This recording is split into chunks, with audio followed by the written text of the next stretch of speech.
জমি দখল করবেন আপনি, হ্যাঁ আইল কাটে। দেশগ্রামে কি কাটে? আইল কাটে। কি হবে মরলে আপনার? কবরে কি হবে? কবরে গেলে আপনার কি হবে? মাটি যদি আপনাকে গ্রহণ না করে। আমাদের এই যে ভৈরব স্টেশন যে গোরস্থান, এক লোক মারা গেল, তো এই মাটি খনন করতে পারে না। মাটি যখন খনন করে, গর্ত করে, মাটি এসে ভরে যায়, গর্ত করা যায় না। পরে অনেক কষ্টে হাতটাত দিয়া ধইরা কোনো রকম লাশ রাইখা পরে উপরে মাটি চাপা দিছে।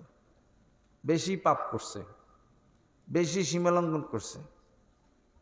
এক লোক, সে এই কাফন চুরি করতো। কাফন আগের জামানায় ছিল এরকম, মানুষকে কবর দিলে পরে রাত্রে গিয়া কাফন চুরি করত। তো এই কাফন চোর, সে এক পর্যায়ে এসে আর কাফন চুরি করে না। একজন আল্লাহওয়ালা আলেমের সোহবতে বসে, কাফন চুরি না করে একজন আল্লাহওয়ালা আলেমের সোহবতে বসে, বয়ান শুনে, কিন্তু রুমাল দিয়ে মাথা ঢেকে রাখে, রুমাল দিয়ে মাথা ঢেকে রাখে, মুখ কাউকে দেখে না। যে আলেমের সোহবতে বসে নসিহত শুনে, তার সাথেও দেখা করে না, কথা বলে না। পরে ওই আলেমই একদিন ডাকছেন যে কি ব্যাপার, আপনি মজলিসে বসেন কিন্তু কথা বলেন না, দেখা করেন না, মুখ ঢেকে রাখেন রুমাল দিয়ে, কি বিষয়? পরে বিসমিল্লাহ, এটা কি বন্ধ? যে আমি কাফন চোর, কাফন চুরি করতাম। এক গভীর রাত্রে এক মহিলা মারা গেল, তো তার কাফন চুরি করতে গেলাম। তো তার শরীর থেকে আমি কাফন খুলতে পারি না, মহিলা ছিল নেককার। পরে আমি দুই হাঁটু গেড়ে, লাশের দুই পাশে দুই হাঁটু গেড়ে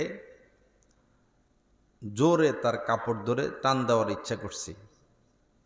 আর ওই সময়ে ওই মহিলা আমাকে অনেক জোরে একটা থাপ্পড় মারে, গালে দাগ পড়ে যায়, গাল জ্বলে যায়।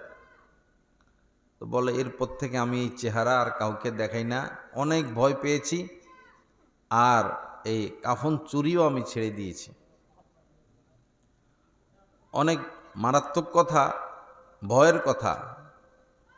পরে ওই জামানার বড় একজন আলেম ছিলেন, তার নাম হচ্ছে ইমাম আউজাই রহমতুল্লাহ আলাই।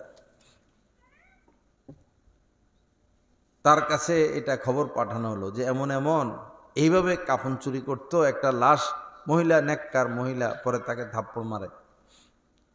তো ইমাম আউজাই রহমতুল্লাহ আলাই পাল্টা চিঠি পাঠাইছেন, যে লোকটা কাফন চুরি করত তাকে জিজ্ঞাসা করো, কাফন যে চুরি করত মুসলমানদের মাথা কোন দিকে ফিরানো পাইতো, চেহারা কোন দিকে ফিরানো পাইতো। এই কাফন চোরকে যখন জিজ্ঞাসা করলো মুসলমানদের মাথা কোন দিকে, আপনি চেহারা কোন দিকে ফিরানো পাইতেন, এই কাফন চোর বলল আমি তো দেখতাম যে পূর্ব দিকে মানুষের মাথা ফিরানো, কেবলার বিপরীত। কেবলা আমাদের জন্য পশ্চিম দিকে, তার মাথা ঘুরানো থাকতো, চেহারা ঘুরানো থাকতো পূর্ব দিকে। তখন ইমাম আউজাই রহমতুল্লাহ আলাইহি বললেন, ইন্না লিল্লাহি ওয়া ইন্না ইলাইহি রাজিউন। যত মানুষের মাথা, মুসলমানদের মাথা পূর্ব দিকে কেবলার বিপরীত ফিরানো পেয়েছে, সবাই খারাপ অবস্থায় আছে, সবাই খারাপ অবস্থায় আছে। আমার ভাইরা, আমার আপনার কি উপায় হবে আমরা জানি না। মালাকুল মউত হঠাৎ করে চলে আসবে, সম্পদের জায়গায় সম্পদ পড়ে থাকবে, চাকরির জায়গায় চাকরি, সংসারের জায়গায় সংসার। এখন আপনি ব্যস্ত যে আপনি তবলিগে যাইতে পারেন না, কোনো আল্লাহওয়ালার সোহবতে যাইতে পারেন না, হজ উমরা যাইতে পারেন না, আপনি ব্যস্ত ঘর সংসার নিয়ে।